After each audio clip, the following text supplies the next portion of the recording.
ધૂમ્રપાન જેવા વ્યસનોથી પોતાના શરીરની હાલત બગાડી રહ્યા છે। આ પરિસ્થિતિ જોતા અમે સમાજમાં જાગૃતિ લાવવા માટે આ પ્રોજેક્ટને આવ્યા છે। પ્રસ્તાવના સૌપ્રથમ ભારતમાં 10 લાખ લોકોનું ધૂમ્રપાનના કારણે મૃત્યુ થાય છે, કારણ કે સિગારેટનો ધુમાડો શરીરમાં જ્યાં જ્યાં પહોંચે છે ત્યાં કેન્સર થાય છે, જેમ કે મોંનું કેન્સર, જીભનું કેન્સર, ગળાનું કેન્સર, અન્નનું કેન્સર, આ સિવાય પણ બીજી ઘણી જગ્યાએ કેન્સર થઈ શકે છે, પરંતુ સૌથી વધારે કોઈ કેન્સર થતું હોય તો ફેફસાનું કેન્સર। આ કેન્સર જીવલેણ રોગ છે। કેન્સરની સારવાર ખૂબ લાંબો સમય સુધી લેવી પડે છે અને ખૂબ પૈસાની જરૂર પડે છે। ધૂમ્રપાનથી શ્વાસન નળીમાં સોજા આવી જાય છે, એના કારણે ખૂબ ખાંસી આવે છે અને બોલવાનું થાય છે। આ રોગ અસ્થમા રહે છે। સિગારેટનો ધુમાડો આ રોગ અસ્થમાને સારો થવા દેતો નથી। આ ઉપરાંત બીજા ઘણા રોગો ધૂમ્રપાનના કારણે થઈ શકે છે, જેમ કે ન્યુમોનિયા, ટીબી, હાર્ટ એટેક, વાજાપણું, ચામડી ખરાબ થવી, દાંત ખરાબ થવાનો બંધાવ વગેરે। આ બધા રોગો એટલા માટે થાય છે કે રોગ પ્રતિકારક શક્તિમાં ઘટાડો થવો। હવે આપણે જોઈશું એક સિગારેટ આપણા ફેફસાને કેટલું નુકસાન કરે છે। 10 રૂપિયાનું લેવો ને હવે અમે એક સિગરેટ સળગાવીશું। ખાલી 100 ગ્રામ ખાવો ને સિગરેટ સળગાવીને બોટલ પર વધારે પોષક તત્વો મળે।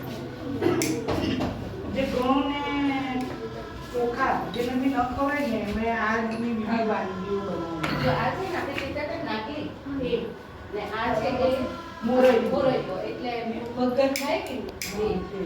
સફેદ નાખી સફેદ નાખી એ મેં આપી ને આ કાંગ આંધ્રપ્રદેશમાં એ કાગળ ધીમે ધીમે અંદર જતો હોય છે। એ આપણે છે ને સાંજેની મોડી નાખવાની। જો આ કાંગનો મમ્મી સવારે બનાવું છું અને આ બધાના લોટ કરેલા એમાંની મિલેટની મિક્સ વડા બનાવું। આપણે બાજરીના રોટલા ખાધેલા એ તો બાજરીના પૂરા બી બને એના સર આમ જોઈએ આમ આપતા સ્કૂલમાં પણ સેન્સ કેલા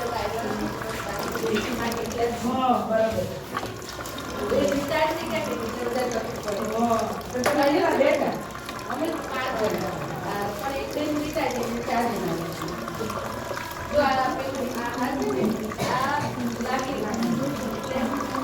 કે હવે ધુમાડો અંદર જતો રહે છે। પછી અમે નીચેથી ફૂંક મારીશું ત્યારે ઉપર લગાવીશું, પછી આપણને ખબર પડશે એ સિગારેટથી આપણા ફેફસાને કેટલું નુકસાન થઈ શકે છે। 100 ગ્રામની ખાય ને તો બી આપણને હવે સિગરેટ પૂરી થઈ ગઈ છે। પાણી જ્યારે નીચે જશે આપણે આના જાણતા નથી 2023માં હવે અમે ઢાંકણ ખોલીશું।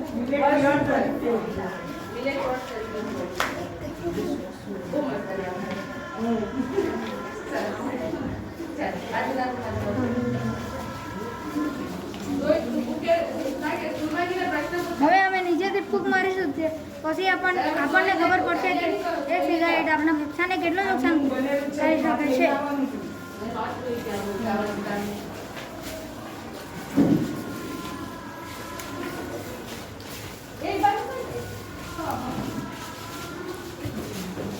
હવે તમે જોઈ રહ્યા છો કે એક સિગારેટ પીવાથી આપણા ફેફસાને કેટલું નુકસાન થઈ શકે છે। સિગારેટનો કોષ લેવાથી આપણા ફેફસામાં કાર્બન ડાયોક્સાઇડ, સલ્ફર ડાયોક્સાઇડ જેવા ઝેરી વાયુ દાખલ થાય છે, તેથી આપણને પૂરતા પ્રમાણમાં ઓક્સિજન મળતું નથી। વાહનોમાંથી જે ધુમાડો નીકળે છે તેવા ધુમાડા આપણા ફેફસામાં જમા થયા કરે છે, જેથી થોડા સમયમાં આપણા ફેફસા કાળા પડી જાય છે। હવે આપણે જોઈશું કે 4 થી 5 સિગારેટ આપણા ફેફસાને કેટલું નુકસાન કરી શકે છે। હા, મેં એક કાચની બોટલ લીધી છે। હવે અમે સિગરેટ સળગાવીને ઉપર લગાવીશું। ચાલો બેનને પછી મળીએ। હા લોકો ચાલુ કરો।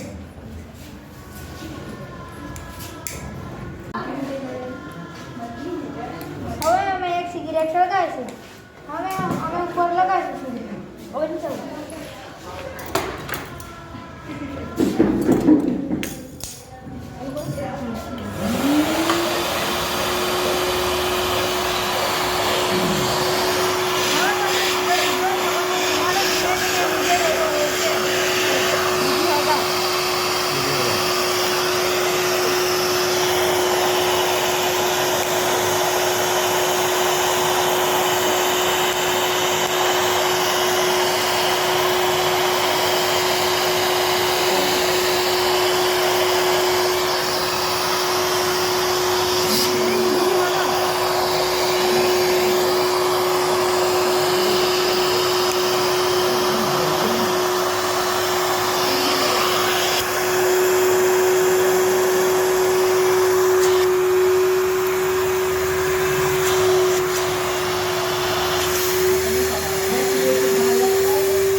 નુકસાન કરી શકે છે. જો કોઈ વ્યક્તિ સિગારેટ પીતો હોય તો તેની બાજુમાં બેસવાથી આપણને પણ નુકસાન આવે છે. આ છે એક એનિમેશન વિડિયો. આના પરથી આપણે સમજી શકીએ છીએ કે સિગારેટ પીવાથી આપણા ફેફસા ધીરે ધીરે બહાર પડી જાય છે.